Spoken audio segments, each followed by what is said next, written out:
제가 오늘 낮에 주한 중국 대사관 사람들과 만나고 또 신화통신하고도 제가 인터뷰를 했습니다. 이유는 무엇 때문일까요? 바로 여러분들이 알다시피 윤석열 대통령이 나토 정상회의에 참여한 문제 때문에 굉장히 심각한 국면으로 중국은 보고 있다. 왜 그렇겠습니까? 중국이 윤석열 대통령이 거기 가는데 나토 플러스 4존 나토 정상회의에 4개 아시아 태평양 국가를 초대했습니다. 이것도 질문 낼 수 있지만 책이 없어서 안 내고. 자, 한국은 당연히 들어가고, 일본, 호주, 뉴질랜드, 예. 근데 이제 왜 한국에 대해서 문제를 이렇게 삼을까요? 중국 외교부나, 중국의 이 인민일보 자매지, 글로벌 타임스나 황구시바오, 환출러바오 이런 데서 직접적으로 문제를 제기했죠. 아시아를 분열시키고 갈등으로 몰고 가고 한반도 평화와 안정을 해친다. 이렇게 직설적으로 얘기한 적은 별로 없어요, 최근에. 뭐냐면 문재인 정부는 직설적으로 얘기한 거는 박근혜 정부 때 사드 그 이후에는 이렇게 직설적으로 한국 정부와 대통령에 대해서 얘기한 적이 없습니다. 그만큼 중국은 이 문제를 심각하게 받아들인다. 그것을 윤석열 대통령이 감안하고 그 길을 갔는지 그 여부는 모르겠어요. 아시다시피 그분은 외교 전문가가 아니고 외교적 경험이 있는 것도 아니고 참모들과 협의는 했겠지만, 그래서 앞으로 정말 우리 포럼 제목을 잘 지었는데 요동치는 국제정세와 한반도. 요동도 치지만 제가 볼 때는 경랑 속으로 빠지는 국제정세와 한반도, 이렇게 되는 게 맞을 것 같아요. 아까 문제를 얘기하기 전에 여러분들 요즘 살기가 어렵잖아요. 유가도 올라가고 어디 마트에 가면은 식료품 가격 수입품 가격이 올라갑니다. 이유가 뭐겠습니까? 전쟁. 그렇죠. 핵심 이유는 세계 공급망 질서가 무너지고 제 기능을 하지 못하고 그런 와중에 우크라이나 전쟁이 발발하면서 전 세계적으로 에너지 가격과 식료품 가격이, 식량 가격이 급속도로 올라가고 있습니다. 결국 뭐냐면은 그동안에는 국제 문제가 여러분들의 삶에 직접적인 영향을 준다고 생각한 사람이 없어요. 그냥 국제 문제는 국제 문제 전문가나 정치인들이 알아서 하는 것이고 우리는 경제활동 잘해서 돈 잘 벌면 된다, 이거였는데 지금은 상황이 바뀌었습니다. 여러분, 국제 뉴스를 매일매일 보지 않으면 경제의 흐름을 알 수 없어요. 모든 경제와 생산활동에 직접적인 영향을 미치는 게 국제관계다. 그것이 지금 동시다발적인 뉴스로 매일매일 터져 나옵니다. 오늘 아까 윤석열 대통령이 나토 정상회의 참여 문제도 국제 정치 문제에서 한 뉴스가 되고 있어요. 그러면 아까 말씀한 대로 다시 돌아가서 중국은 왜 이렇게 민감하게 이 문제를 보고 있나? 이게 중요한 거예요. 뭘까요? 여러분, 중국이 통일된 건 기원전 221년 진시황에 의해서 통일됐죠. 중국이 2000년 넘도록 통일 왕국을 유지하고 타 문명, 적어도 서방 문명으로부터 공격받지 않은 지 2000년 넘게 살다가 굉장히 충격적인 사건이 터집니다. 중국인들의 그 삶을 파괴하고 정치를 파괴하고 중국인들에게 씻을 수 없는 그 상처를 준, 그래서 중국인들이 가장 중요한 문제로 생각하는 게 있어요. 그게 뭘까요? 1840년도에 일어난 아편 전쟁입니다. 뭐 아시다시피 아편 전쟁은 영국이 인도에서 생산한 아편을 중국에서 몰래 팔아먹다가 중국 당국이 그것을 막고 또 상인들을 체포하고 이러니까 그걸 응징한다고 4,000명의 군대를 데리고 전쟁을 일으킨 거죠. 뭐 결과는 그야말로 중국이라는 국가가 수천 년, 2000년 넘게 유지해온 그런 국가의 자존심, 민족적 자존심에 결정적인 상처를 입는 그런 패배를 하게 되죠. 그 결과는 뭐 여러분 알다시피 홍콩을 빼앗기고 중국이 유사한 서방 그 서구 열강의 침공을 받아서 반식민지 상태에 들어가죠. 그래서 저쪽 그 대련 쪽에는 독일이 하여간 경쟁적으로 이 거대한 국가를 잠식해 나갑니다. 그 고통의 기억이 지금 162년 후에 다시 중국 지도자와 중국인들의 가슴에 불을 지른 거예요. 나토는 유럽 군사동맹인데, 그리고 냉전 체제의 산물인데, 이거를 태평양, 아시아 태평양 지역으로 끌어들여? 이거는 한마디로 서구 열강들이 다시 아시아와 중국에 개입하는 그런 통로를 열어주는 거 아니야? 이런 아주 굉장히 그 분노 섞인 이제 반응이라고 난 생각을 합니다. 또 이 4개 그 참여 국가 중에서 가장 문제가 되는 게 한국이에요. 왜냐하면 일본은 원래 2차 대전 이후에 굉장히 친미적인 그야말로 미국에 의존해서 안보와 경제를 유지해왔죠. 또 나머지 호주, 뉴질랜드는 아시다시피 영연방 국가고 전통적으로 미국과 강고한 파트너십을 유지해왔고, 한국이 그동안에 전략적 균형자를 자처하고 한미일 군사동맹을 안 하고 어쨌든 미중 사이에서 그래도 전략적 균형을 유지했는데 이 사람들이 갑자기 이제 나토를 아시아로 끌어들이는데 길을 놔주고 있네. 이런 거 굉장히 복잡한 심정으로 중국은 이 사안을 보고 있다. 이렇게 생각합니다. 오늘 제가 본격적인 강의에 앞서 중국에 대한 여러분들의 이해도를 또 점검을 하고, 아까 말씀한 대로 현재 한반도를 둘러싼 그 미중 관계, 미중 전략 경쟁이 굉장히 격화되고 있다.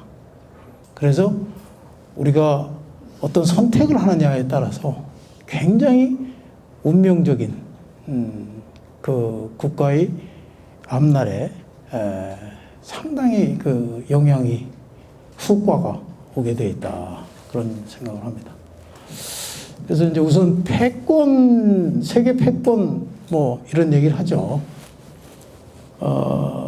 사실 이 현재 국제 관계의 가장 알파이자 오메가는 미중 뭐 패권 경쟁이라고 할 수도 있고 전략 경쟁이라고 할 수도 있습니다.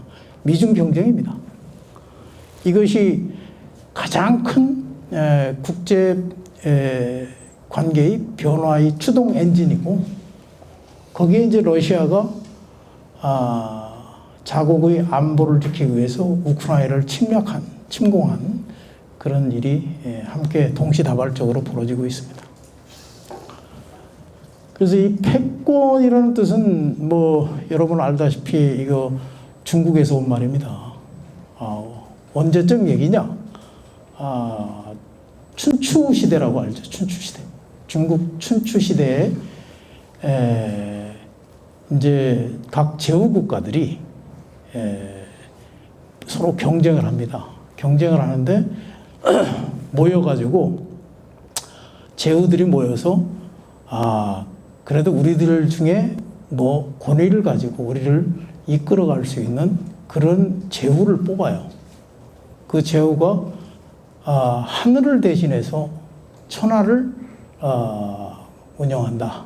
뭐 그런 개념이 패권의 개념이고, 그래서 패권이라 하면 국제 정치에서 힘으로 다른 국가를 압박하고 세력을 넓히려는 권력인데, 이게 두 가지가 있어요. 하나는 뭐냐면 군사적 개입을 해야 됩니다.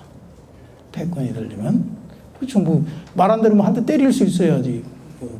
두 번째로는 경제적으로 네트워크가 돼서 경제적으로 지대한 영향을 미쳐서 한 국가의 생존을 좌우할 수 있을 정도. 그런 패권 국가죠. 그래서 현대의 패권 국가는 뭐 당연히 미국입니다. 그것이 어떤 의미로 쓰이든 부정할 수 없죠. 중국이 패권 국가냐? 그건 뭐 나는 그런 국제 정치학적 의미에서 보면 그건 아직 아니다. 패권을 지향할 수는 있으나 패권 국가라고 보기는 어렵다. 아까 말씀한 대로 군사적 분쟁에 뭐 동서남북을 가리지 않고 개입하는 상황도 아니고, 경제적으로 어느 국가를 뭐 좌지우지하는 건 아니죠. 미국은 그런 뭐 아프가니스탄도 가고, 뭐 베트남도 가고, 뭐 이라크도 가고 그렇지 않습니까? 지금도 우크라이나나 가고 이러잖아요. 그러니까 그 미중 갈등의 본질이 뭘까요? 본질. 여러분들 알다시피 미중 갈등의 본질은 중국의 부상입니다. 중국이 뭐 예를 들어서 넘버 2, 넘버 3, 뭐 넘버 2라도 미국의 말을 잘 듣는 넘버 2면 뭐 이런 문제가 생기지 않죠. 소위 말해서 미국의 패권주의를 받아들이고 그 밑에서 나는 영원히 2등을 할 거야. 이러면 아무런 문제가 없어요. 미국도 힘들어가면서 중국하고 싸우면 미국도 힘들어요. 아시다시피 얼마나 힘들겠습니까?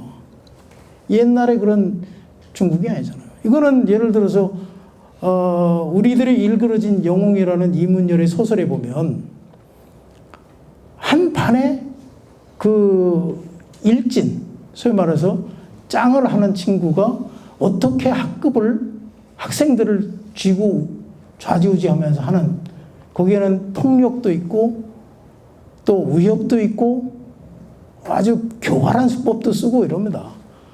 똑같아요. 국제관계에서도.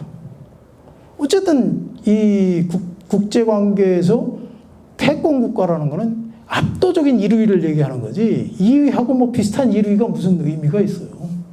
그러니까 지금 이 문제는 패권의 문제가 유지되느냐 안 되느냐에 대해서 미국이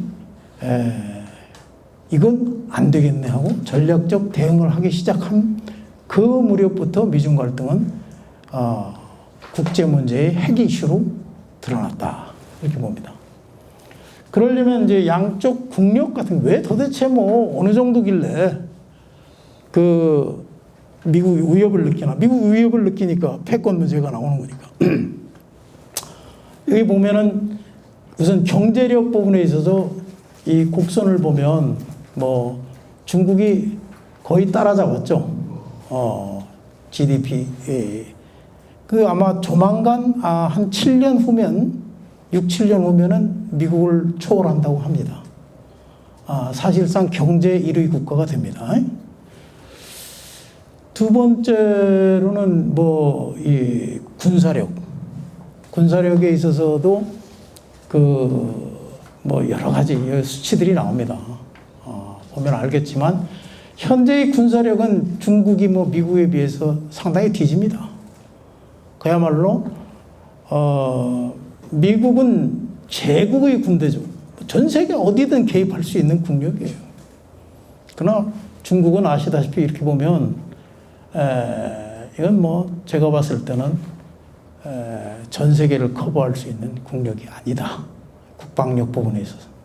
중국도 굉장히 국방 예산을 늘리면서 현대화하고 그러고 있죠.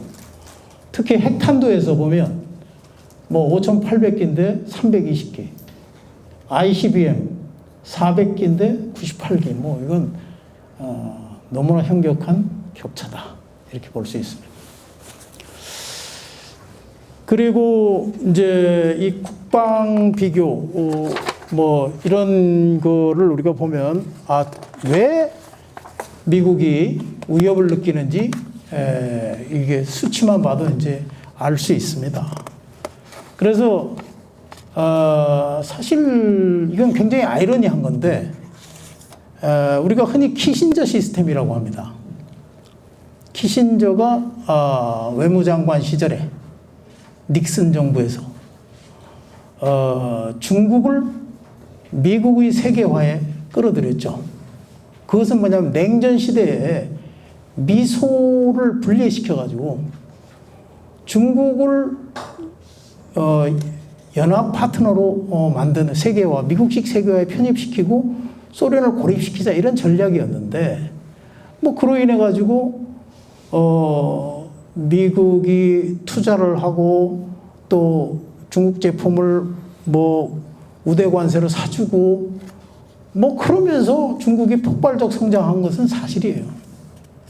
그러니까 이 아이러니는 뭐냐면 중국은 미국이 성장을 시켜놓고 소련을 견제하기 위해서 그러다 너무 커지니까 컨트롤이 안 되니까 미국이 이제 와서 이제 중국 보고 야, 말 들어라. 그런데 말을 듣습니까? 안 듣죠.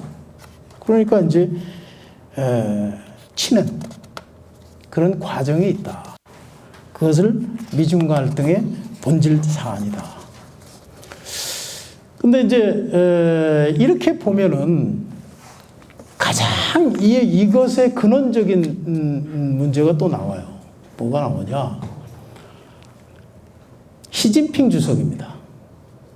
오늘날 세계 뉴스에서 어마어마하게 나오고 매일 보니까 그렇구나 이렇게 생각하지만 과연 미국과 중국의 리더십 또 시진핑과 현재 바이든의 리더십 이런 것을 우리가 어떤 리더십인지 좀 살펴봐야 미중 경쟁의 현재 또 앞으로 미래를 내다볼 수 있으리라 생각을 합니다.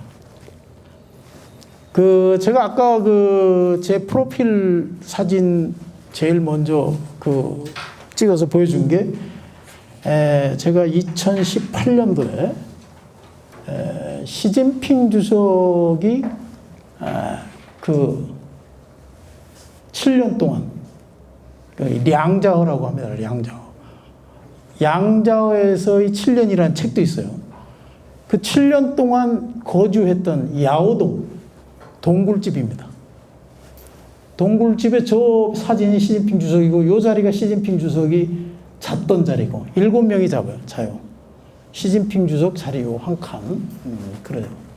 거기에 앉아서 찍은 사진입니다.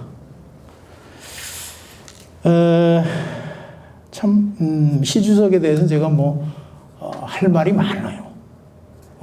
여러 번 그와 관계된 장소로 가봤기 때문에. 근데 간략하게 얘기를 한다면 우선 시진핑 주석은 한마디로 얘기하면 불굴의 리더십이다. 이렇게 정의합니다. 제가. 왜? 이분이 아시다시피 태자당이에요. 태자당이라 하면 중국 그 공산당 홍군의 간부를 지낸 분의 자제들을 얘기하죠. 아버지가 쉬중신이라는 분입니다. 쉬중신이라는 분이고 고향은 샨시 섬서성이라고 그래요. 섬서성. 지금 시안이 있는 곳. 거기에 부평현이라는 시안에서 한 3시간 정도 떨어진 그 시골 출신이죠. 아버지가 대단한 분입니다. 이 흔히 보이보라고 보시라이라고 이름 들어보신 분이 있어요. 충칭 그 당석이었던 보시라이 아버지 보이보하고 대조적인 인물이다. 그러니까 이분은 뭐 보시라이도 그렇고 보이보도 다 베이징대 출신이에요. 최고 엘리트죠. 근데 쉬중신 이분은 고향에서 중학교를 다니다 15살 때 공산당에 입당을 합니다. 그리고 19살 때 이 대장정이라고 중국 공산당이 홍군이 위기에 처해서 12,000리를 도보 행군해서 한 8만 명의 군대가 8,000명으로 10분의 1로 줄었던, 그럼에도 생존해서 중국 공산당의 후에 대륙을 통일하는 전략 자산을 보유한 그 엄혹한 시기를 얘기하는데, 그 대장정 기간에 마오쩌둥이 굉장히 위기를 맞아요. 근데 그 당시 섬서성, 그 연안이라는 데가 이 섬서성에 있습니다. 샨시. 거기로 이제 그 목적지가 거기니까 가는데, 섬서성에서 이 어려운 상황에 빠진 마오쩌둥 그 홍군을 도와주고 안내를 해서 무사히 연안까지 인도를 하는 그런 일을 하는데, 그 당시 직책이 뭐냐면 섬서성 홍군 총사령이에요. 그러니까 우리로 치면 경상도 유격대 총대장 뭐 이쯤 되겠죠. 그래서 마오쩌둥이 굉장히 이름을 많이 들었기 때문에 야, 이거 나이가 뭐 자기 또래쯤 되나 보다 이렇게 생각했는데, 만나보니까 19살짜리야. 너무 놀래가지고, 야, 어떻게 이렇게 어린 친구가 이렇게 훌륭한 일을 해냈나. 뭐 이렇게 극찬을 했다고 합니다. 뭐 그런 인연이 있어서 이기도 하고, 그래서 문화대혁명 직전에 마오쩌둥 체제에서 국무원 부총리를 합니다, 아버지가. 그래서 여러분들 잘 알다시피 그 중국 공산당의 최고 지도부가 사는 데가 있어요. 책이 없으니까 여러분들 뭐 답변할 재미가 없는지 모르지만 중남해라고 합니다. 중난하이. 그 중국 베이징 자금성 뒤에 가면 고궁이 있고, 고궁 뒤에 있는 특별 거주구역. 지금도 그래요. 지금도 거기 살아요. 거기는 조금 우리 청와대하고도 다른데, 한마디로 중국 최고 지도부의 집단 거주지지. 따로따로 살지 않습니다. 보안 문제도 있고, 자녀 교육도 그 안에서 시키고. 그래서 거기서 학교를 다녔어요. 그러니까 완전 로얄 패밀리지. 근데 문화대혁명이 일어나요. 그때 아버지가 국무원 부총리인데 숙청을 당합니다. 안 당할 수도 있었어요.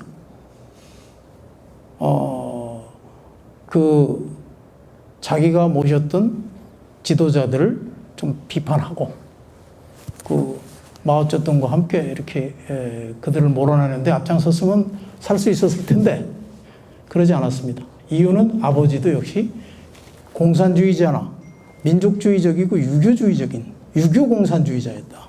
그래서 인의 예지, 그걸 굉장히 중시했다.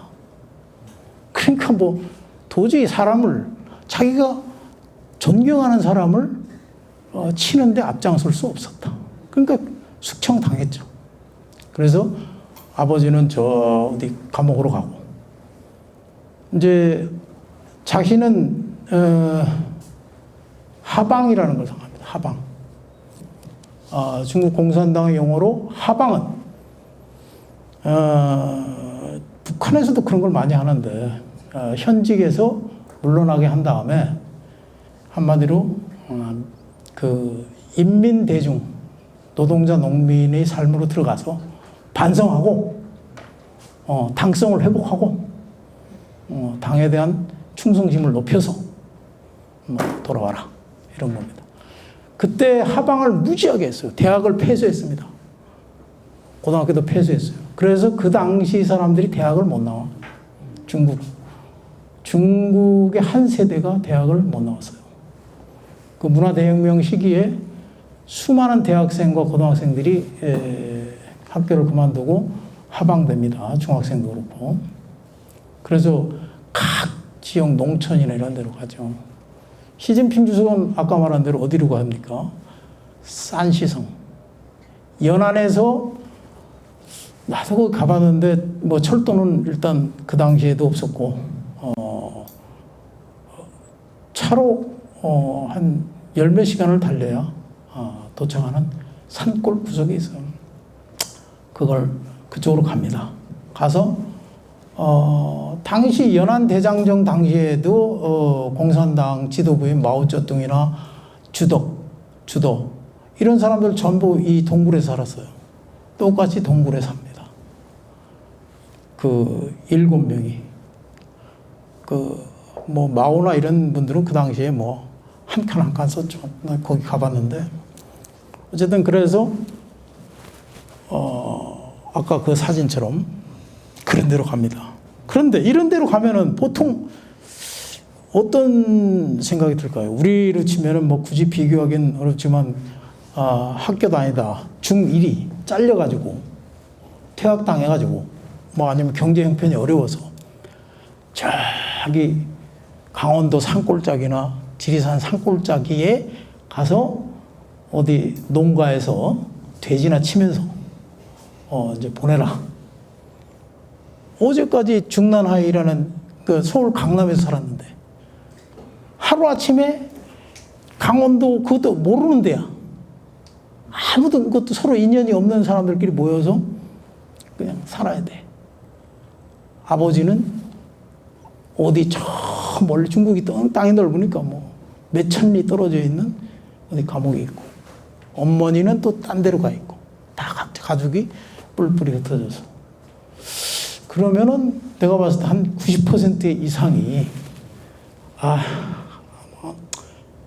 차라리 뭐 죽자, 아니면 여기서 그냥 대충 살자, 뭐 이렇겠죠. 이러는데 이 시진핑 주석은 다른 사람이었습니다. 그런 사람이 아니라 그 고난 속에서 자기 아버님으로부터 배운 가문의 그런 자긍심, 또 그 인의예지, 또 공산당에 대한, 이것은 당의 잘못이 아니다. 당의 오류에 대해서는 생각하지 않는. 그래서 이분이 가서 뭐 하여간 남보다 앞서 솔선수범하고 뭐 돼지 똥 치우고 뭐 별별 걸 다 앞장서서 하다 보니 거기 지청 집단의 서기가 됩니다. 서기가 돼서 그 활동을 하지만 입당을 해야 되는데 중국 공산당 18세 되면 입당 할 수 있습니다. 그런데 떨어집니다. 당연히 주변 사람도 말렸어요. 왜? 아니 아버지가 숙청당해가지고 뭐 감옥 가 있는데 뭔 입당이야 이 사람아. 당신은 반당분자의 아들인데 뭐가 되겠어. 그냥 하지 말라고 주변에서 괜히 용 쓰지 말라. 이런 거였는데 우리 시진핑 주석은 내가 우리 시진핑 주석 그러니까 너무 시진핑 주석에 많이 저 스터디를 하다 보니까 그렇게 됐어요. 그래서 이 시 주석은 그럼에도 불구하고 도전합니다. 도전해가지고 10번 정도 입당 신청을 해서 뭐 내가 알기로는 10번 하고 11번째 되거나 이 정도로 그 입당 과정이 굉장히 어려웠어요. 근데 결국은 보통 사람은 이거 똑같이인데 나도 윤 대통령 대단한 사람이라고 그러니까 구수하고 됐잖아. 대부분 한 3, 4수 하다가 때려치운다고. 그 구수까지 간다는 건 대단한 거예요. 여기는 10수 아니면 11수야. 그거보다 한 급 높아요. 입당 심사라는 건 그만큼 어려운 거예요. 그리고 몇 번 떨어지면 진이 빠져서 안 하게 돼. 포기한다고. 근데 이 사람은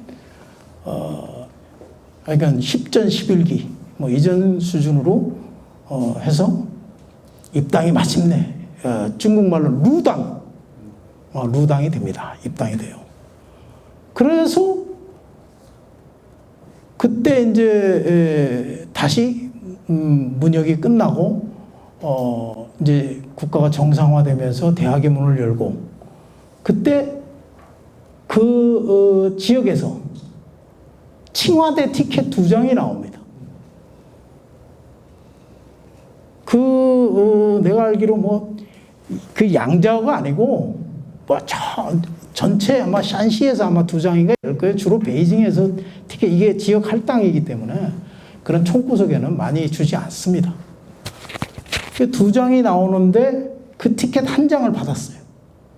대단한 거예요. 뭐 누구의 도움 없이 본인 스스로의 힘으로 그 1장을 받아서 베이징으로 올라와서 칭화대 제가 2017년도 칭화대 교수를 했는데 그것 때문에 내가 저 베이징대 안 가고 칭화대를 갔어요. 정말 여기서 공부한 4년을 내가 한번 보자. 그래서 칭화대 화학과에 들어가서 이제 오늘날 시진핑 주석이 만들어집니다. 그래서 시진핑 주석의 리더십 백그라운드 3가지를 내가 본다면 하나는 아버지 시중신 위대한 아버지죠. 2번째는 량자오에서 보낸 7년의 고난의 세월 속에서 인민대중과 함께하는 삶을 배웠다. 3번째는 칭화대. 중고등학교의 그 공백을 건너뛰고 칭화대에서 생각과 지식 이것을 만들어냈다 이런 생각을 합니다. 그래서 이분은 뭐 공산주의는 기본이고 아까 말한 대로 그렇게 간절히 입당을 한 거니까 중화민족주의입니다. 그래서 계속 시진핑 주석이 얘기하는 말씀 중에 위대한 중화민족의 부흥이라고 그래요. 옛날에 위대한 시절이 있었으니까. 그 다음에 유교 특색 사회주의. 유교주의인데 이것을 합쳐서 중국 특색 사회주의라고 한다. 저는 이렇게 봅니다. 근데 이제 참 뭐 우연인지 뭔지는 잘 모르겠는데 여러분 그 진시황 아시죠?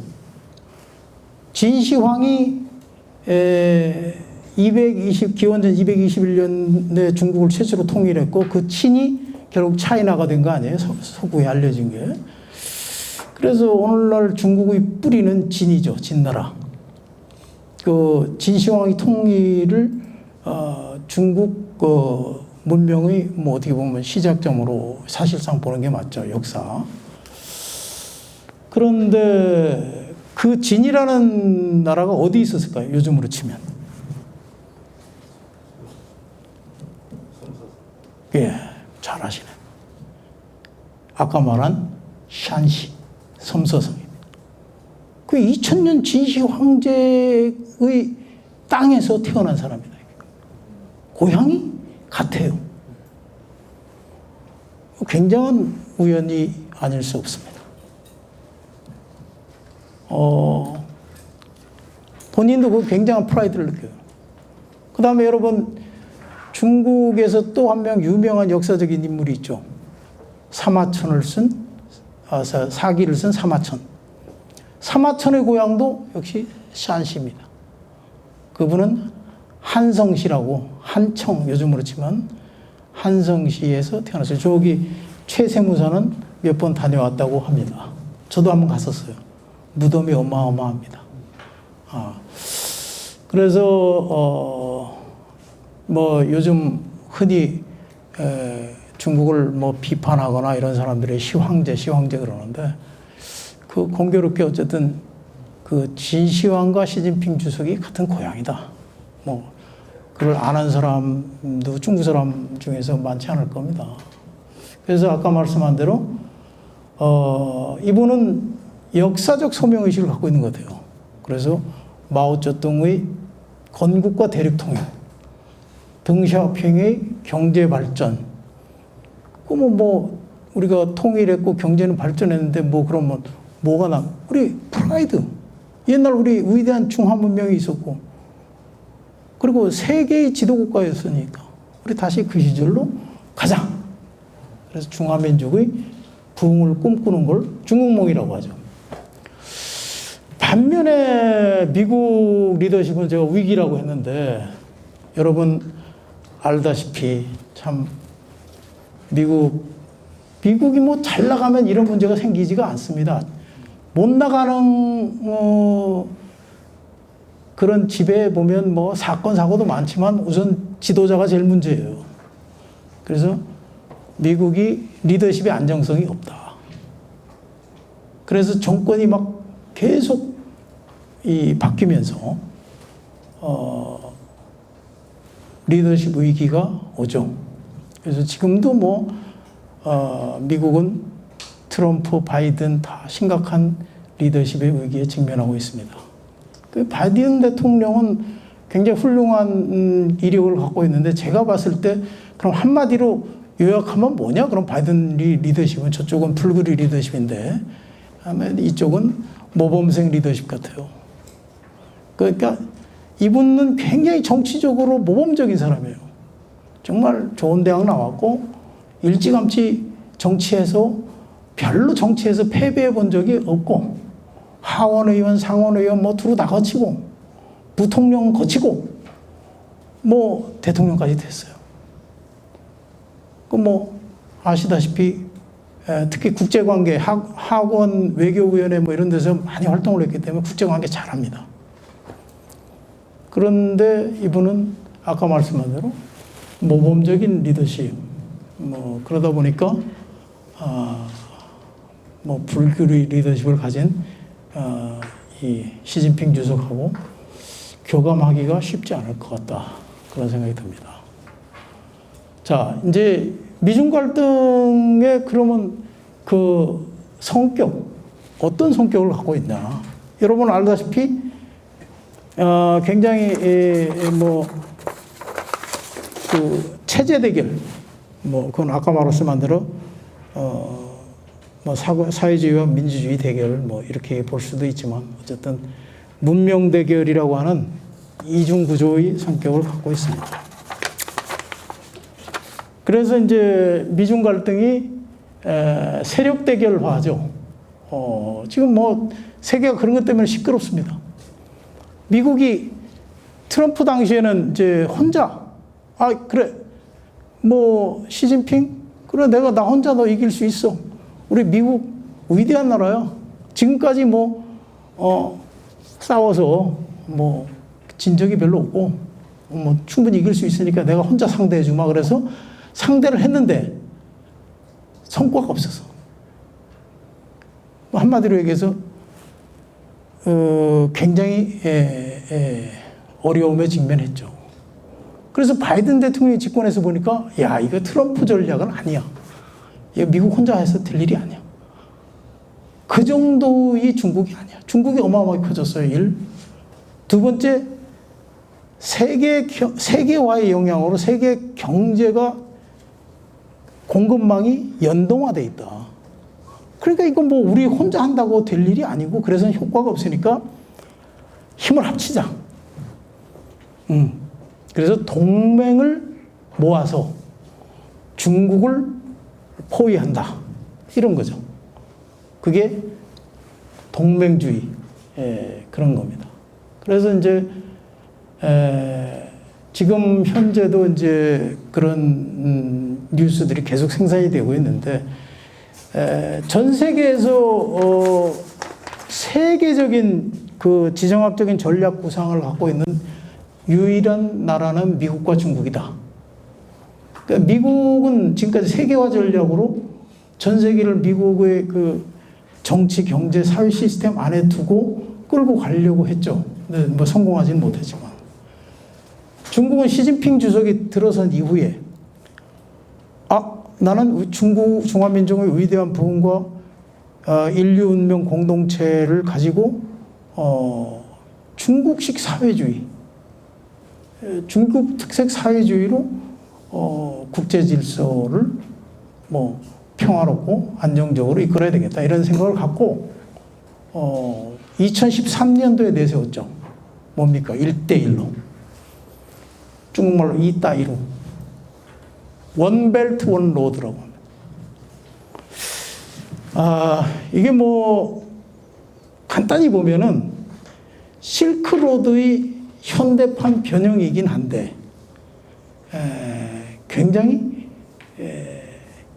그 전략적인 그 틀을 갖고 있어요. 그래서 아시아로부터 아프리카, 유럽까지 연결하는 경제 발전, 또 문화, 그 협력 공동체 이런 구상으로 추진을 해서 지금까지 뭐 상당히 많은 국가가 거기에 참여를 하고 있어요. 그런데 최근에 이게 실패했다면은 미국이 나설 리가 없죠. 근데 지금 미국이 지금 G7 회의에서 6천억 그 달러 규모의 투자를 하겠다. 그래서 그것을 개발도상국에 투자해서 1대1로를 막겠다. 이런 겁니다. 근데 여기에 대해서 지금 이제 양쪽 간 진영 갈등을 하니까 중립지대에 있는 국가들이 셈법이 아주 분주해집니다. 오늘 내가 글에 보니까 미국 신문에 뭐 솔로몬 제도에 있는 국가의 그 학자가 그런 글을 올렸어요. 지금까지 그 내팽개치다가 중국이 남태평양에 개입하고 막 투자하고 그러니까 니들이 이제 와서 여기다 대사관 열고 뭐 해준다고 하는 그건 또 뭐냐. 진정성이 좀 의심된다. 뭐 이런 내용이에요. 그래서 아까 말씀한 대로 인도, 태평양, 아프리카 국가들에서 전방위적으로 앞으로는 이런 정치 외교적 그 포섭화, 포섭 경쟁뿐만 아니라 투자 경쟁까지 같이 가게 됐다. 그러면 뭐 그 수혜를 입는 국가의 입장에서는 좋은 것이냐 나쁜 것이냐 이건 좀 생각해 봐야 돼요. 왜냐? 지금 우크라이나 문제도 사실 그런 부분이 있는데 옛날 베트남 전쟁에서 미국이 실패한 원인 중에 하나가 그 지역 정부의 부패예요. 부패. 돈을 쏟아 부어주는데 돈이 새. 무기를 갖다 주는데 무기가 그냥 암시장에서 팔려. 지금 미국이나 유럽 선진 국가들이 지금까지 우크라이나가 그렇게 나토에 가입하겠다, EU에 가입하겠다 안 받아준 이유는 그 중에 하나는 투명성입니다. 우크라이나도 굉장히 부패한 나라 중에 하나죠. 그래서 믿을 수가 없는데 쏟아 부어. 그러면 그게 뭐 현지 국가의 독재자들의 비자금으로 그 지배계층의 비자금으로 셀 수가 있다. 이런 우려감이 있습니다. 그 여기 미국 주도의 세계화의 한계 이런 게 있죠. 알다시피 지금 미중 갈등으로 인해서 세계가 고통받고 있다. 특히 고통지수는 소득이 낮은 저소득층 또 저개발 국가에 집중된다. 알다시피 지금 현재 세계 경제가 높은 인플레이션과 또 디플레이션 초기 단계에 진입했다라고 하는 스태그플레이션 그런 흐름의 핵심이 뭡니까? 코로나 앤드 우크라이나 전쟁 앤드 미중 갈등으로 인한 공급망의 훼손 이거예요. 그러면 이제 여러분들도 요즘 뭐 뭘 살 일이 있으면 어디 많이 갑니까? 다이소 가요. 다이소 가면 뭡니까? 다 있으니까. 그래서 요즘 젊은 애들도 이사할 때 중요한 짐만 들고 가고 현지 다이소에 가가지고 5,000원 미만짜리 살림살이 사가지고 한 몇만 원이나 한 10만 원 정도 이렇게 사서 잘 쓰다가 버리고 가면 돼. 그러면 다이소에 가면은 그 물건의 90%가 어디 겁니까? 메이드 인 차이나예요. 그건 한국 사람만 그럴까요? No. 미국도 마찬가지예요. 유럽도 마찬가지고 일본도 마찬가지예요. 선진국은 그런 저가 소비재를 생산할 수가 없어요. 이미 그건 다 저개발 국가들로 넘기는 상태야. 그럼 자기들은 해외 공급망에서 가져와야 되는데 중국을 제외한 공급망 요즘 뭐 여러분들이 뭐 무슨 베트남이 뜨네 그래. 그 물량을 베트남이 감당할 수 있습니까? 그 다음에 퀄리티가 중국은 벌써 3, 40년 산업화를 한 나라인데 거기하고 이제 뭐 한 20년 한 나라하고는 게임이 안 돼요. 그래서 그 성공하기 힘든 구조를 안고 있다. 이런 겁니다.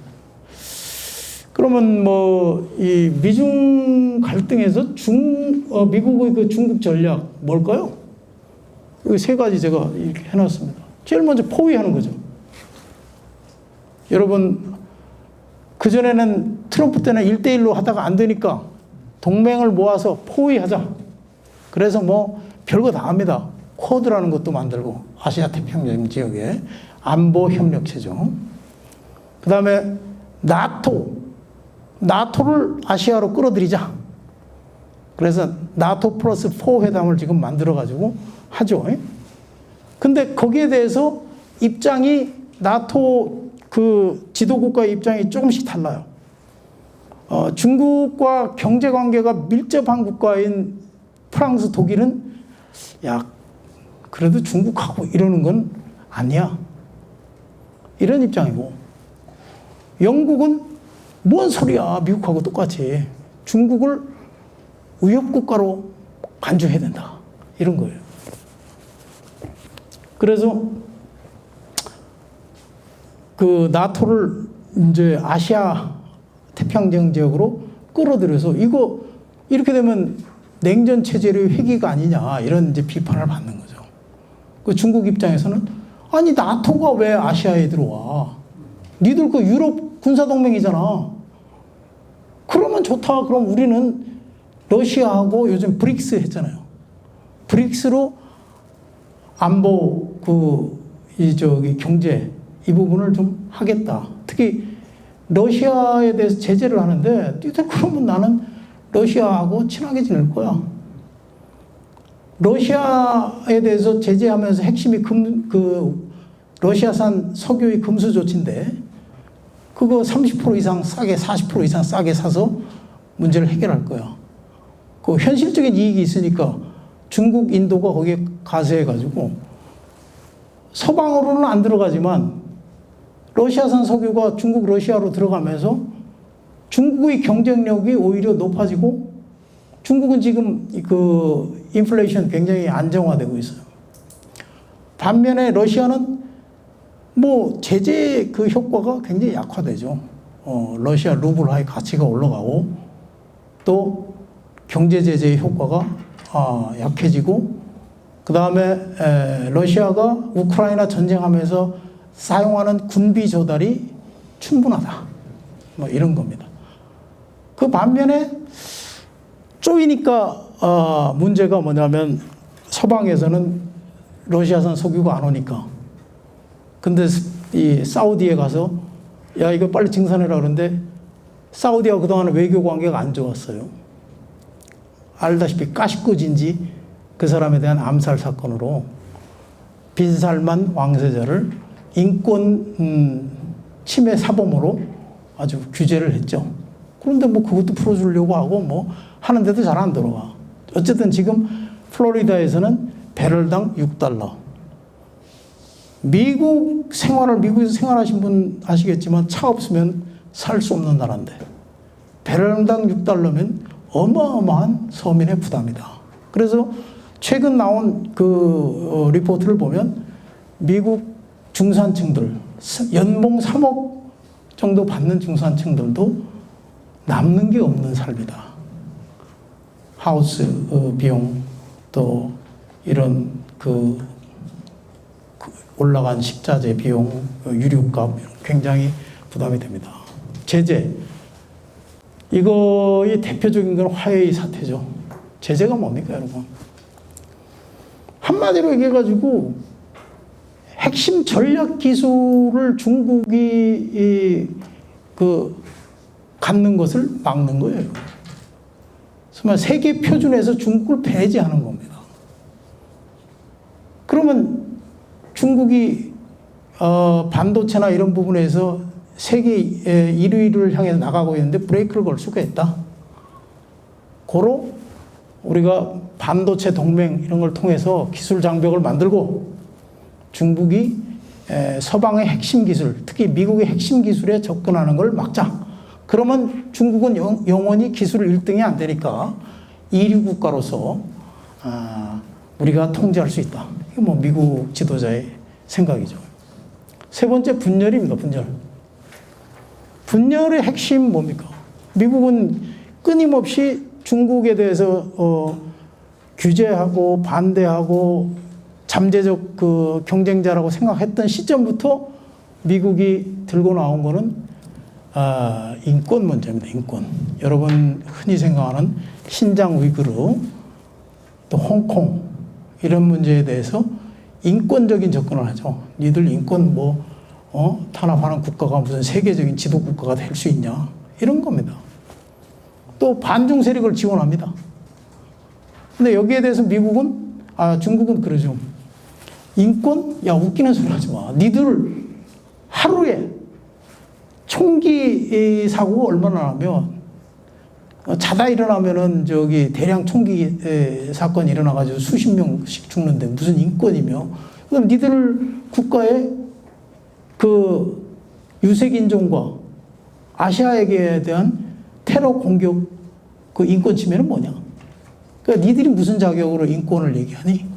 그런 게 있죠.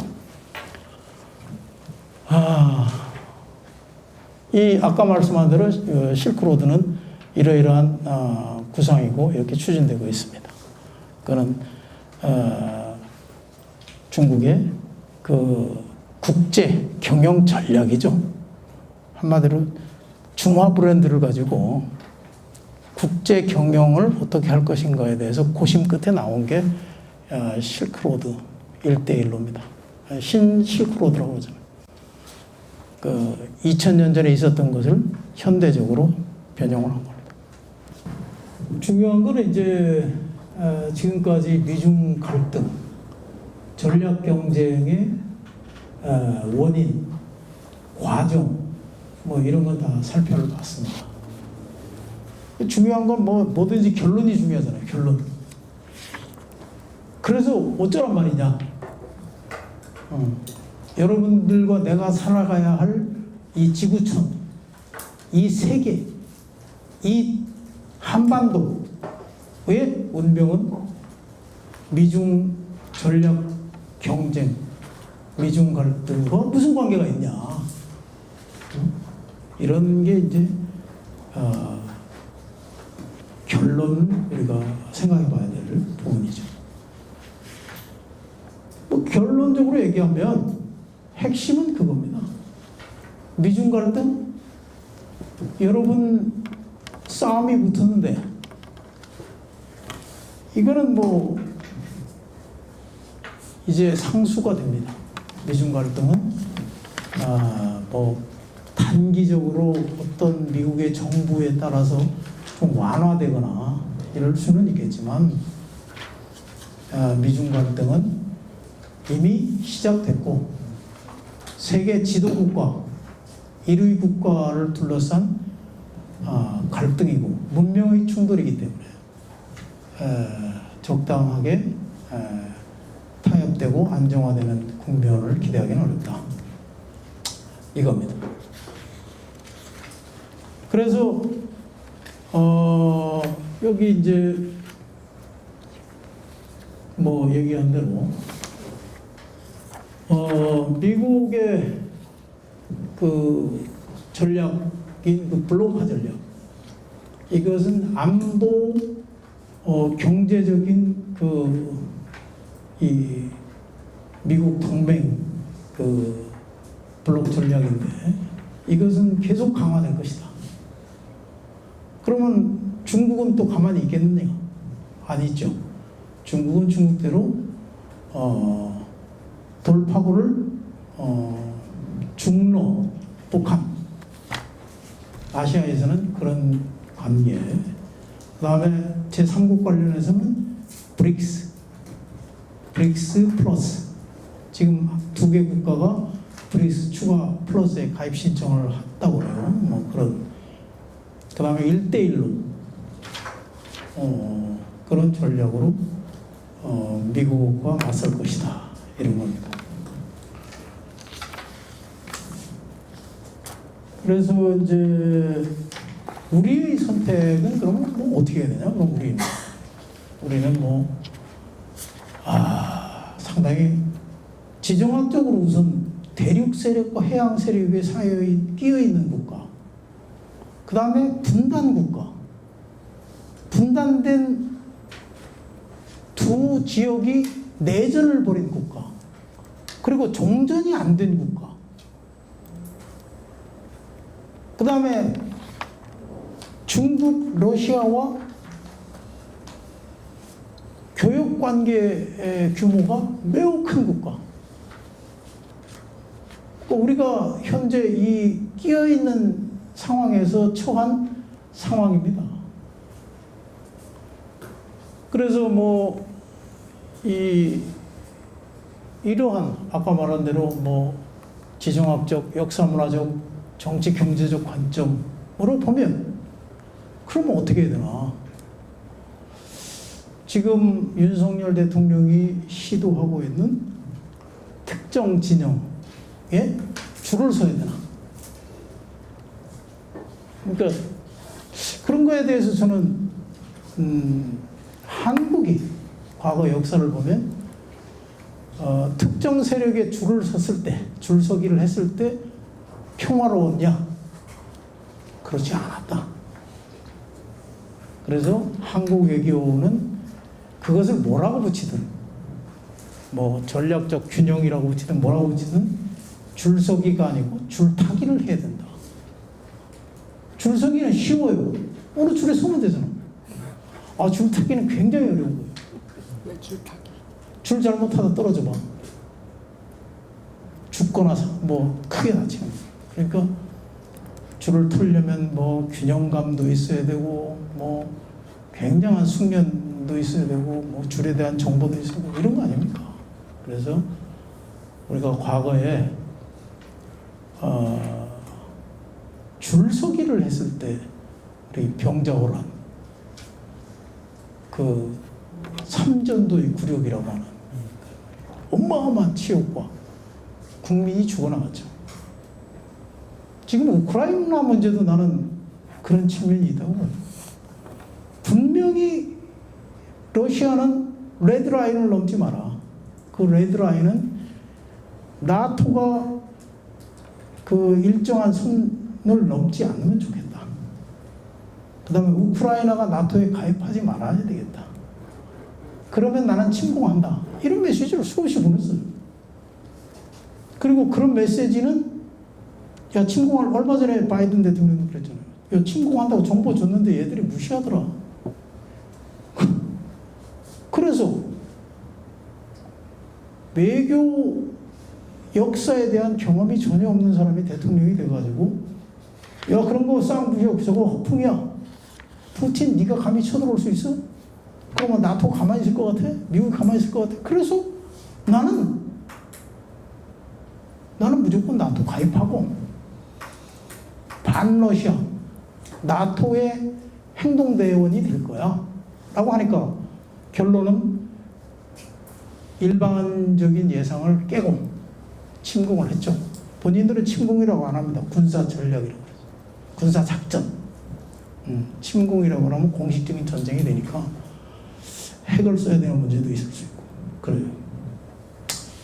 그 결과는 뭐 여러분들이 매일매일 봅니다. 나는 어떤 걸 보냐면 수많은 민간인들이 피해. 그거 어디서 우리가 기시감이 있죠. 우리가 6.25 때도 겪었던 문제고 그 전에 병자호란 때도 겪었던 문제고 줄을 잘못 썼다가 아주 개피 보는. 근데 개피는 누가 보냐? 국민이 본다. 죄 없는. 그래서 수많은 비극이 죽음과 강간과 뭐 파괴와 그 나중에 미국이 이거 뭐 복구 비용 지원해 주겠지? 그 인적 사상과 그 고통의 기억이 복원이 됩니까? 그리고 그 미국을 믿지 마세요. 뭐 이런 거를 정말 절규하는 사람들이 있잖아요. 아프가니스탄 사람들.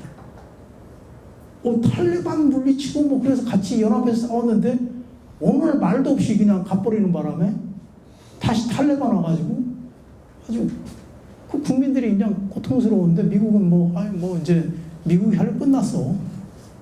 왜 계속 거기다 돈 쏟아부어야 돼? 월남에서도 그랬죠. 발 뺄 거야. 결국 발 뺐잖아. 그리고 베트남 공산화됐죠. 그럼 미국이 지켜준다고 하는 얘기를 100% 믿는 사람들이 바보다. 결국 자국의 안전과 그러면 자국민이 지켜야 되고 거기에는 강한 군사력과 국방력도 있어야 되고 또는 전략적 외교 능력이 있어야 된다. 이렇게 생각합니다. 우크라이나도 결론적으로는 지금 굉장히 아쉬워하는 게 이 사람들이 뭐냐면 소련 붕괴 이후에 우크라이나에 있던 핵을 포기한 거예요. 그때는 이 사람들이 핵이 없어도 뭐 자기가 중립지대에 있으면 안전하겠지 했지만 결국 핵이 없으니까 이런 결과 재래식 전쟁에 당하는구나. 핵이 있었다면 러시아가 침공을 못했을 텐데 그거 보고 크게 배운 사람이 있죠. 누굽니까? 김일성. 절대 핵 포기하지 말자. 이게 김일성의 생각이죠. 그래서 이 시점에 우리가 한중 관계에 대해서 그러면 이런 미중 전략 갈등 속에서 한중 관계는 어떤 그런 방향을 갖고 가야 되나. 쭉 한중 관계에 대해서 간단하게 한 10분만 얘기를 하고 마치겠습니다. 여러분, 한중 관계는 올해가 수교 30주년이에요. 근데 92년 수교 이후에 사드 때까지는 굉장히 좋았어요. 그 한중 관계의 인적 교류나 경제 교류의 그래프가 거의 그 수직 상승 해오던. 그래서 안보 이슈가 없었고 경제 협력 이슈만 있었기 때문에 무조건 좋았다는 관계. 그럼 어느 날 갑자기 박근혜 대통령이 중국 천안문에 올라갔어요. 천안문은 알다시피 역대로 치면 황제가 올라가는 자리고, 그 요즘으로 치면 중국 공산당 총서기 최고 지도자만이 올라갈 수 있는 자리인데, 거기를 한국에 참 박정희 대통령 딸이고 뭐 그렇게 이렇게 해서 올려서 줬는데 최고의 위협을 했죠. 그런데 돌아가서 얼마 안 있어가지고 사드를 전격 발표하죠. 그래서 중국인들이 제일 싫어하는 두 가지를 했어요. 하나는 뭐냐면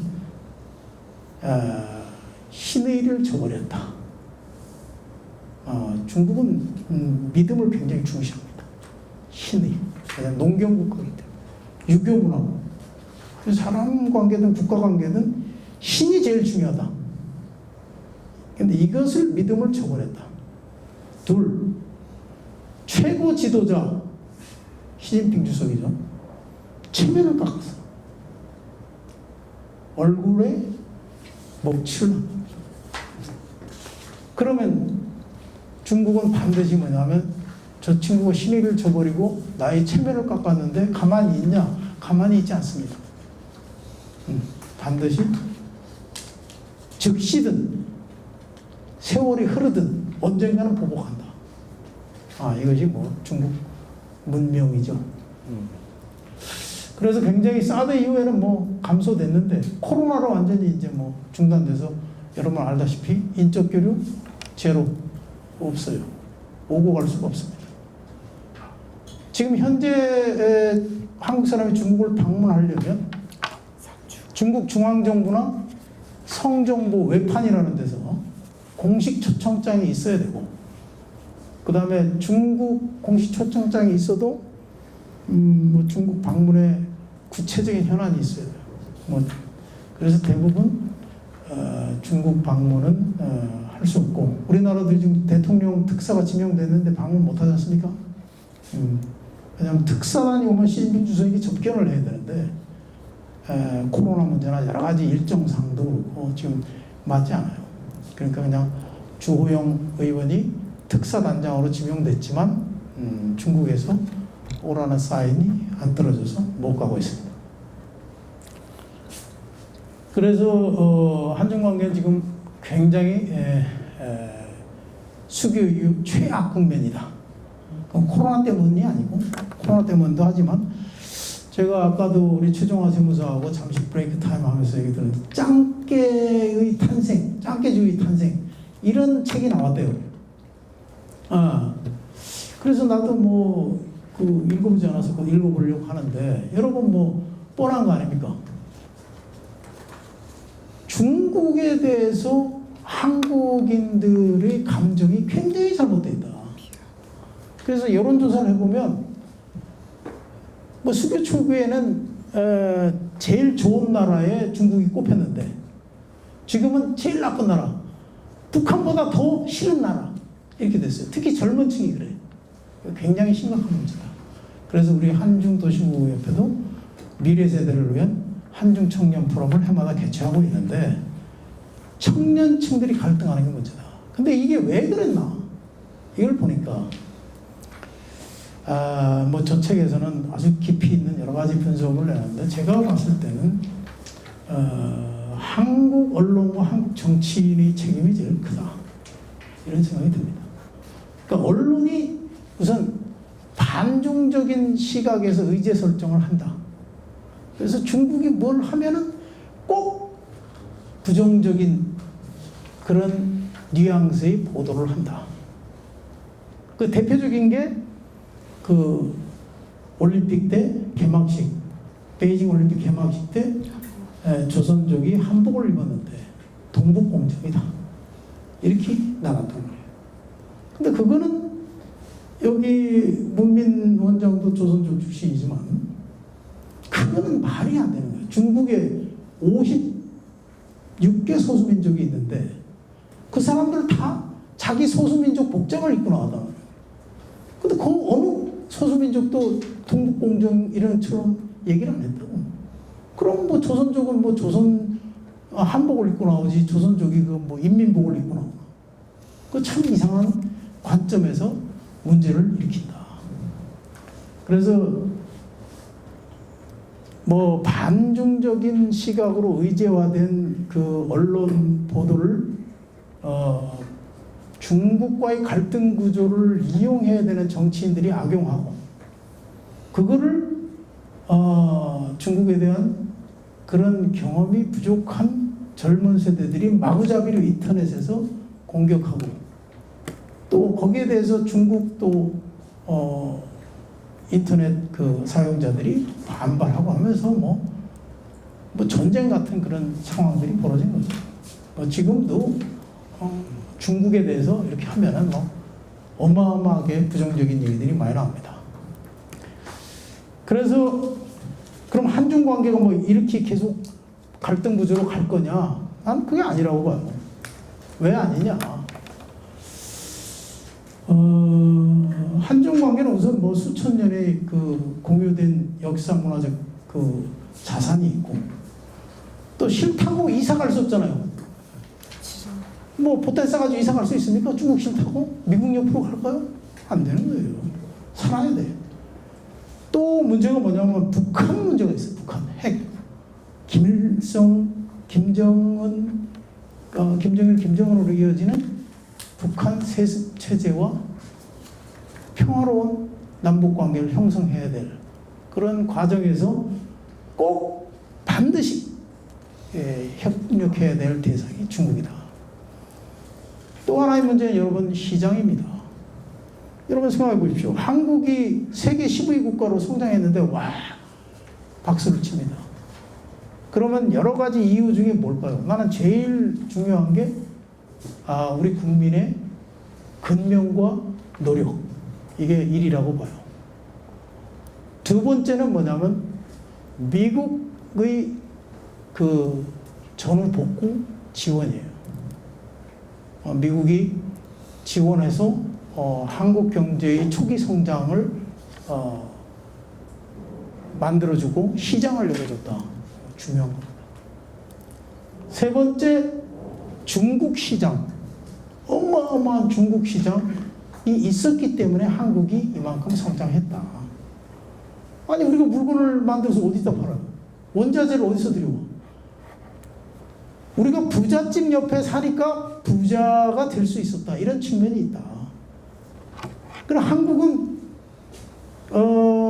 지정학적으로 떨어져 있지만 그 안보 경제적으로 굉장히 밀접한 미국이라는 세계 1등 부자가 있고 그 옆에 중국이라는 세계 2등 부자가 있는 그 사이에 끼어 있는 나라다.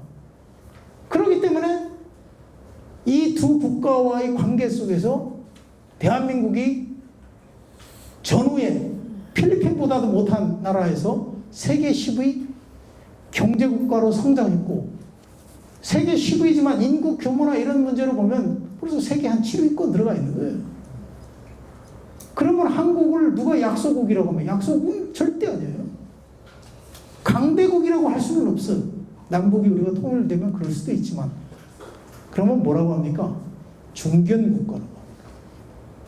우리나라가 뭐 별 볼 일 없으면 미국이 왜 불러들이겠어요? 그만큼 필요하고 잘 나가니까 불러들이는 겁니다.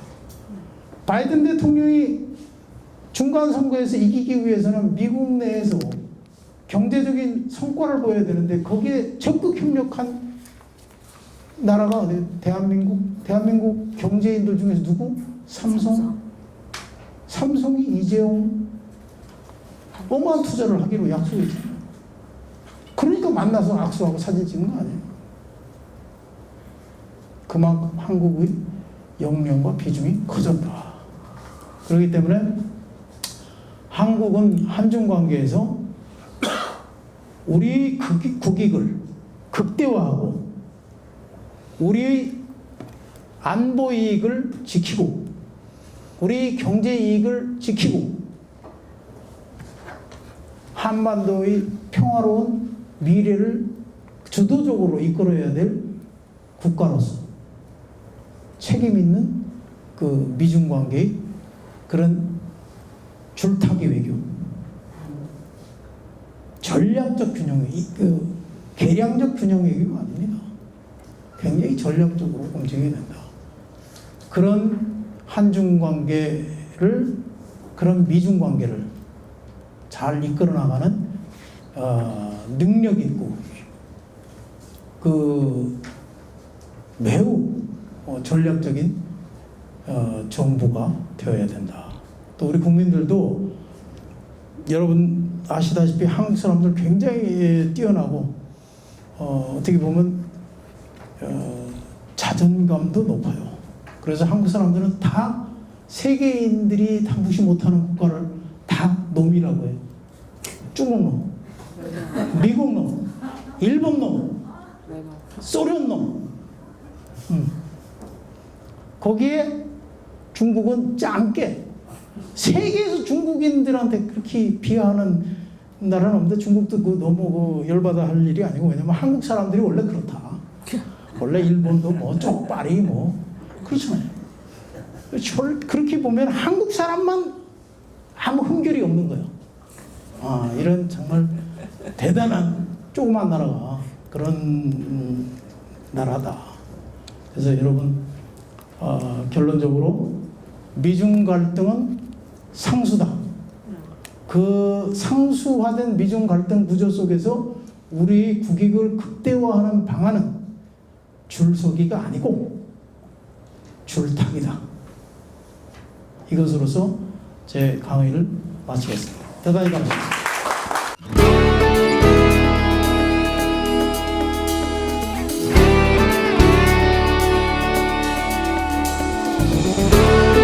지금 이제 동북공정 얘기 살짝 나왔었는데요. 뭐 정책이나 아니면 정치인들의 그 한국을 대하는 방식과 일반 주민들은 또 좀 다를 것 같은데, 이 동북공정을 어떻게 보시는지와 또 그 이웃나라 한국에 대한 일반 인민들의 어떤 정서나 이런 것들은 어떤지 현장의 분위기를 좀 알고 싶습니다. 동북공정 문제는 뭐 제가 전문적으로 연구하는 분야가 아니기 때문에 자세한 그 내용을 알지는 못하지만 제 그 생각은 그래요.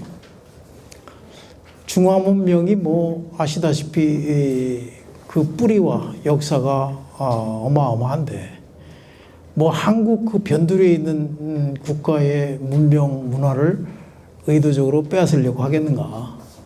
그런 측면은 아니리라고 본다. 다만 이런 그 동북공정이라는 말이 나왔고, 아마 그게 지금 현재 진행되고 있지는 않은 것 같고 과거에 끝났죠. 그 5년 기간으로. 그런데 그걸 뭐 그 이슈화하는 언론의 문제다. 사실 그렇게 중국 내부에서 큰 문제로 진행되고 있는 것이 아니고 비중이 있는 사안도 아닌데 한국에서 어마어마하게 비중 있게 그 다뤄지고 있다. 그 안타깝게 생각하고, 다수의 한국인들은 여러분 알다시피 뭐 한국 문화 좋아하잖아요. 한국 음식 좋아하고 한국에 대해서 싫어할 이유가 없어요. 근데 한국도 그렇고 중국도 그렇고 굉장히 외국의 침략을, 외세 침략을 받다 보니까 의식적 그 애국주의, 그 방어주의 이런 게 있습니다. 그래서 자기 역사의 그 핵심적인 부분을 건드리면 반발하는 게 있죠. 그거는 뭐 중국도 그렇고 한국도 좀 그렇습니다. 그래서 한중이 문화적인 교류와 대화, 필요하면 역사학자들 간의 대화 이런 걸 통해서 좀 바람직한 그 설린 우호 관계를 유지해야 된다. 그렇게 봅니다. 최근 발표된 한국 중국 간의 무역수지 적자가 사상 최대라는 보도에 대해서 이 향후 무역 전망은 어떻게 보시는지 궁금합니다. 아시다시피 중국 경제는 그 한국이나 미국하고 시스템이 다르죠. 중국은 분명한 여러분들이 알아야 될 건 공산당의 나라다. 그래서 공산당의 정책적 선택, 우리가 흔히 당중앙이라고 하는 당서기의 생각, 이게 굉장히 중요합니다. 그래서 무역 전망에 대해서 지금까지 좋다고 아까 말씀드린 대로 그 사드 이후에 여러 이유로 상당히 어려움을 겪고 있지만 한중 양국이 아까 말씀한 대로 설린의 관계를 유지하면 양국의 무역 규모는 계속 더 커질 것이다. 또 그로 인한 혜택은 누가 보냐? 우리가 보게 될 것이다. 그렇게 봅니다. 중국의 대만에 대한 무력 침공이 압박했다고 보는 전문가들도 적지 않습니다. 앞으로 양안 관계, 특히 무력 충돌 가능성 어떻게 보시는지 궁금합니다. 우선 아까 제가 말씀드렸다시피 대만의 국제 정치적 성격, 대만은 아까 중국에서 얘기하는 특별 행정구입니다. 특별 행정구 세 개죠. 홍콩, 마카오, 대만입니다. 홍콩, 마카오는 중국 주권이 실질적으로 작동하고 있고, 대만은 중국의 땅인데, 우리 한국이 그 헌법에 제1조에 대한민국은 그 영토를 한반도 전체로 하지 않습니까? 북한을 우리 영토라고 하는 것과 똑같은 거예요. 그래서 대만은 중국 입장에서 보면 미국과 수교할 때, 이른바 얘기하면 키신저 시스템에 들어갈 때 미중 간에 약속한 겁니다. 하나의 중국. 그래서 대만은 미국의 국가로 보지 않는다. 이 원칙이 지금까지 잘 지켜져 왔는데 최근에 흔들리는 거죠. 그래서 대만에 대해서 미국은 분열적 정책, 대만을 중국으로부터 분리시키는 그런 구상을 갖고 있는 거고, 중국은 절대로 양보할 수 없고, 그렇기 때문에 만일 대만을 하나의 중국으로 인정하지 않고, 중국의 땅으로 인정하지 않고, 분리하려고 그러면, 무력 행사도 불사한다.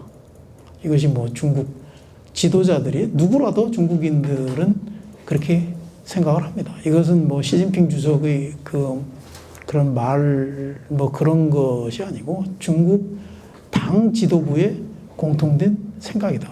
이렇게 봅니다. 그러니까 미국이 중국을 선택하면서 키신저 시스템에서요, 대만을 이제 굉장히 차갑게 버리다시피 했었던 건데, 그걸 또 자신들의 국익을 따라서 다시 또 바꿀 수 있겠는가? 변화의 조짐은 보이나, 지금 미국, 중국이 미중 갈등 속에서 점점 깨닫고 있는 게, 이런 상태로 계속 갈등 구조를 가면 서로가 너무나 힘들고 세계가 힘들겠구나. 오히려 근데 이것에 대해서는 이 공산주의 국가의 정치 시스템은 안정화된 반면에 미국이나 서방 국가들은 불안정하다.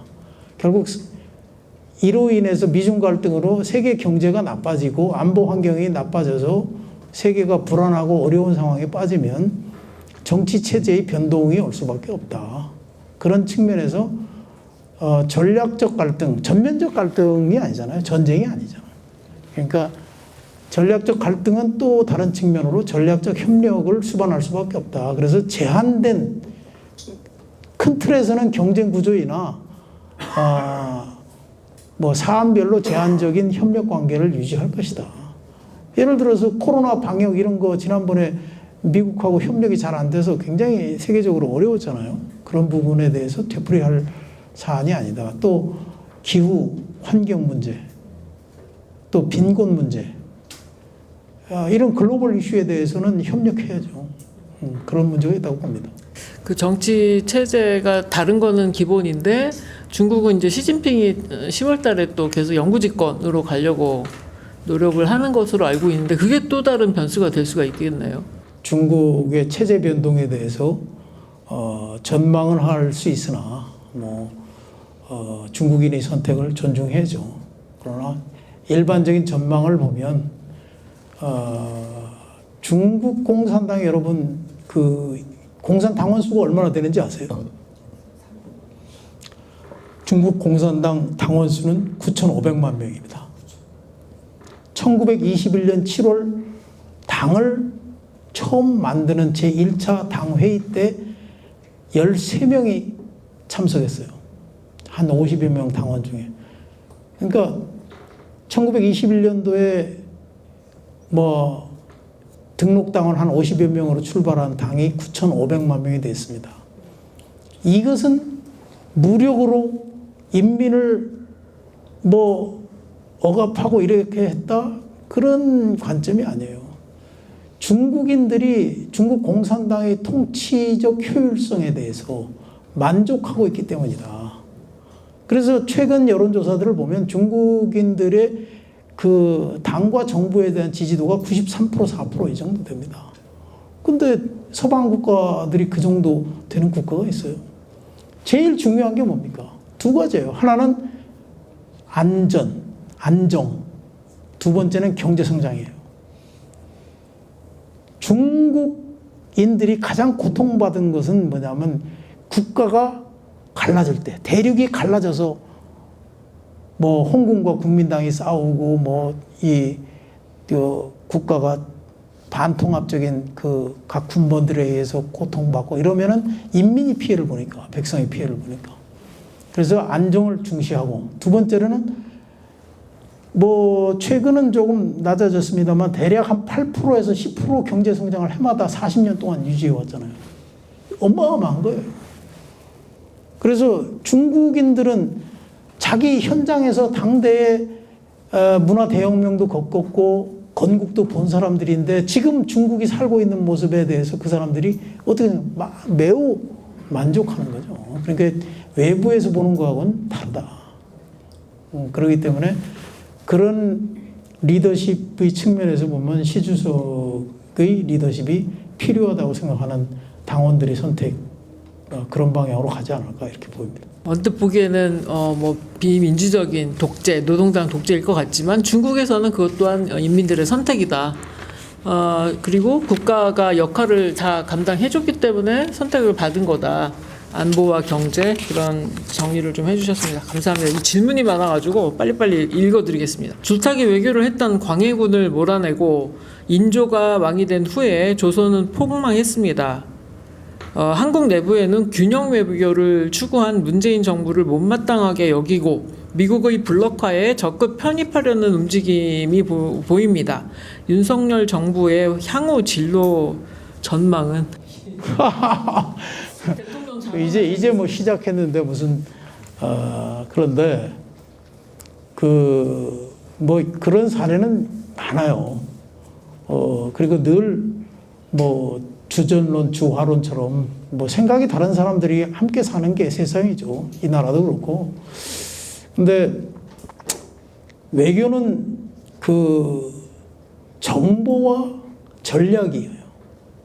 그러니까 그 국제관계의 흐름에 대해서 명확한 정보가 있어야 됩니다. 그래서 그런 정보를 바탕으로 전략적 선택을 해야 돼요. 아까 말씀한 대로 그냥 줄 서는 건 쉬워요. 근데 전략적으로 생각하는 건 굉장히 어려운 겁니다. 정보가 있어야 되니까, 공부를 해야 되니까. 근데 과거 광해군은 그런 전략적 그 정보와 전략적인 선택을 할 수 있는 그런 역량이 있었고, 선조는 그런 게 없었죠. 그러다 보니까 뭐, 어려움이 있었고, 그 다음에 뭐, 인조의 문제도 그렇고, 그래서 여러분, 지금 이 시기에 전략적 선택을 잘 하는 정부가 돼야 되는데, 지금 일단 첫 출발은 사인이, 나 줄서기 할 거야. 이런 사인으로 보여지니까, 주변 당사자들, 특히 중국이 굉장히 불쾌해하는 거고요. 이런 것이 이제 계속 누적이 돼서 어떤 중국이 인내하기 어려운 시점이 오면 어떤 선택을 하겠죠. 근데 여러분들이 그걸 알아야 됩니다. 선거를 통해서 움직이는 민주주의 국가는 경제가 중요해요. 근데 왕정 국가나 이 공산주의 국가는 경제를 위해서 안보를 희생하지 않습니다. 그건 북한도 마찬가지고. 경제가 좀 어려워지고 이런 거 문제가 아닙니다. 안보가 생존이 더 중요한 문제니까. 그래서 그런 안보 전략적 선택을 할 가능성이 높다 이렇게 보죠. 유사한 질문을 계속 드려보는데 중국이 사드 때문에 배신감을 많이 느꼈다고 하셨는데 우리나라가 외교적으로 중국의 어떤 점의 편에 설 수밖에 없을 때 미국과의 관계가 경색될 경우가 있다면 어떤 요소를 들 수 있을까요? 전략적으로 보면 그 중국의 핵심 이익을 건드리면 안 됩니다. 그 핵심 이익이라는 게 있어요. 예를 들어서 유효 당시에 중국 마오쩌둥이 계속 사인을 미국에 보냈습니다.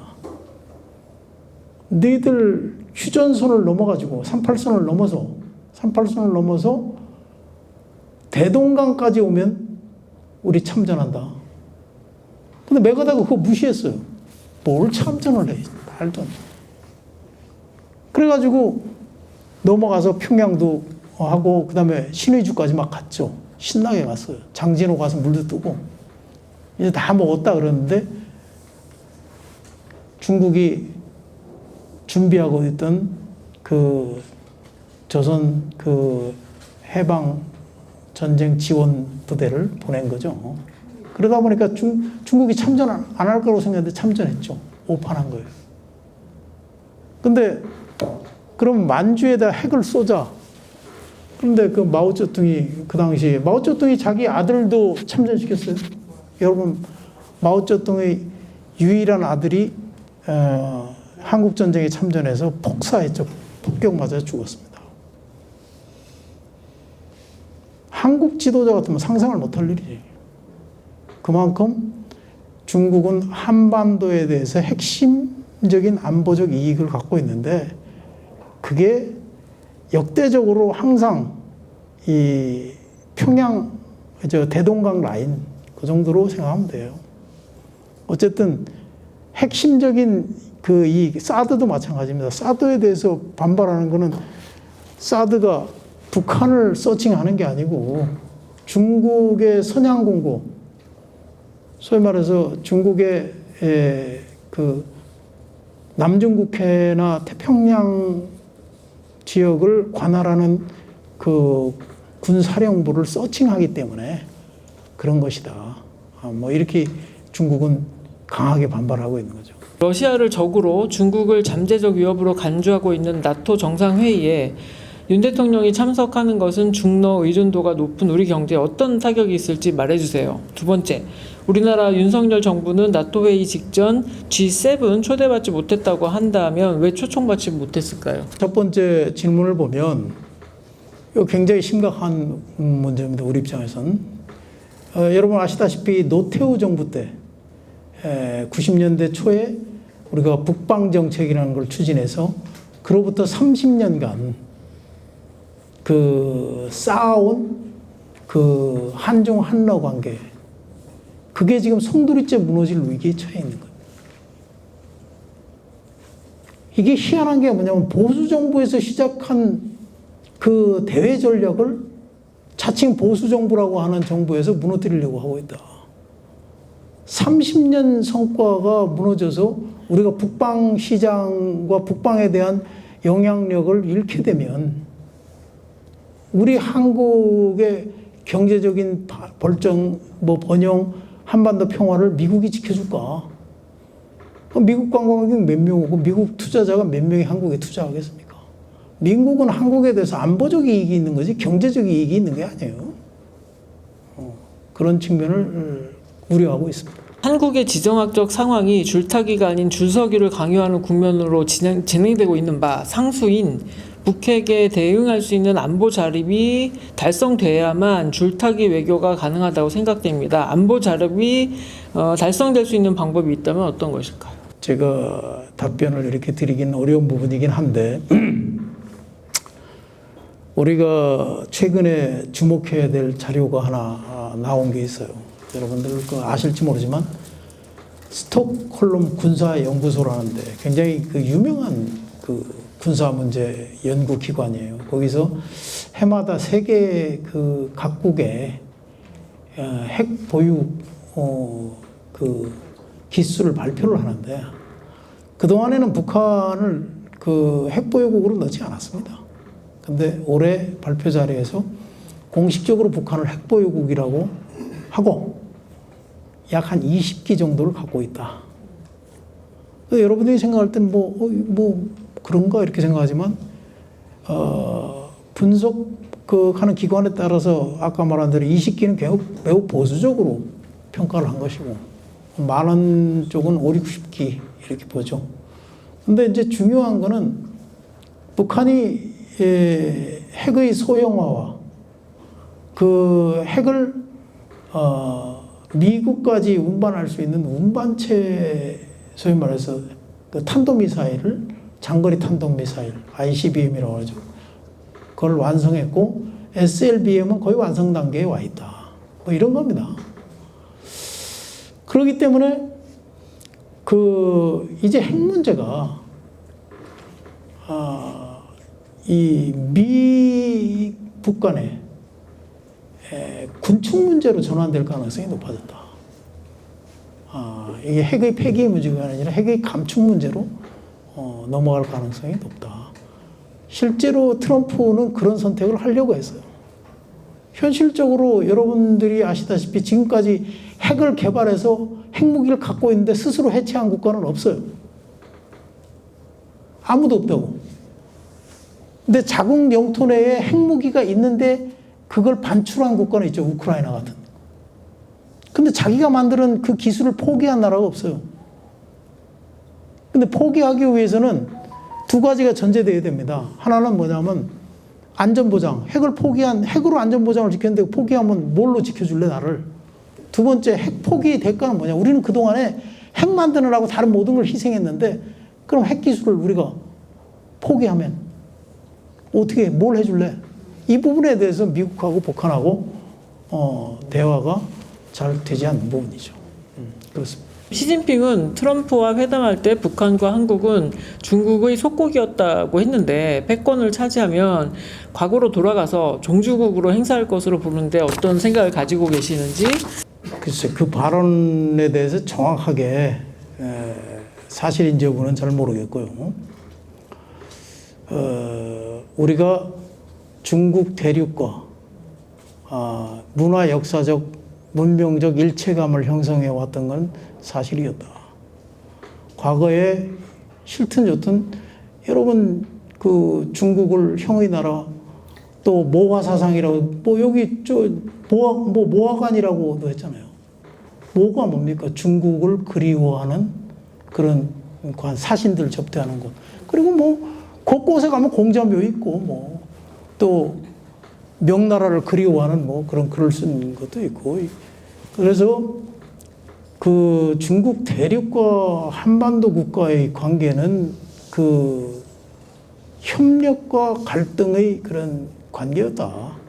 그러니까 대륙이 한반도의 독립적 정체성을 위협하면 저항했고 그것을 유지하면 형제의 관계로서 조공무역이라고 그러죠. 옛날에 전부 다 뭐냐면 황제 국가를 중심으로 해서 조공이라고 하는, 그게 뭐 꼭 나쁜 게 아니고 그 당시 국제 질서 속에서 무역 힘이죠. 그런 거로 유지를 해왔다. 그런 관계의 연장선상에서 생각을 해볼 수가 있다. 근데 일본 사람들도, 제가 일본에 1년 살았잖아요. 일본 지도자들이 겉으로 대놓고는 얘기 안 해도 속으로 니들 우리 식민지였지. 너 식민지 놈치고는 좀 똑똑하구만. 뭐 이런 생각을 갖고 있다는 걸 느껴요. 그건 문명적 역사적 구조의 문제가 있다. 그렇게 생각하시면 될 것 같아요. 올해 당대회가 있을 예정인데 시진핑 주석이 계속해서 집권할 가능성이 높은 편인가요?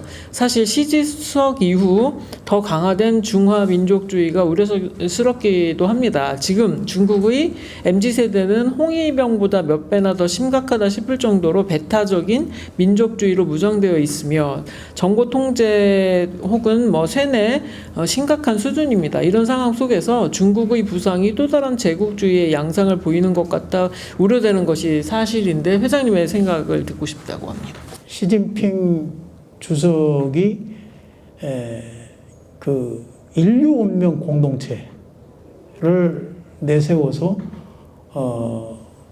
이른바 얘기하면 평화로운 국제 질서를 구축하고 싶어 한다 이렇게 생각을 합니다. 옛날 그 정화라고 하는 장군이 있었어요. 그 명나라 때. 그 황제의 명을 받아서 배를 타고 동남아를 순방했는데 중국이 외국으로 배를 타고 나갔을 때는 정화의 그런 원정과 마찬가지로 뭐냐면 교역과 선전 그거였고 그다음에 중국이 외국의 배로부터 당했을 때는 유럽 선진국가들은 그 대포하고 그 성경을 들고 와서 중국을 침략했잖아요. 그러니까 제국주의적 침략 의지를 갖고 세계적인 질서를 재구축하려고 한다 이렇게 보기는 좀 어렵지 않나 이렇게 생각합니다.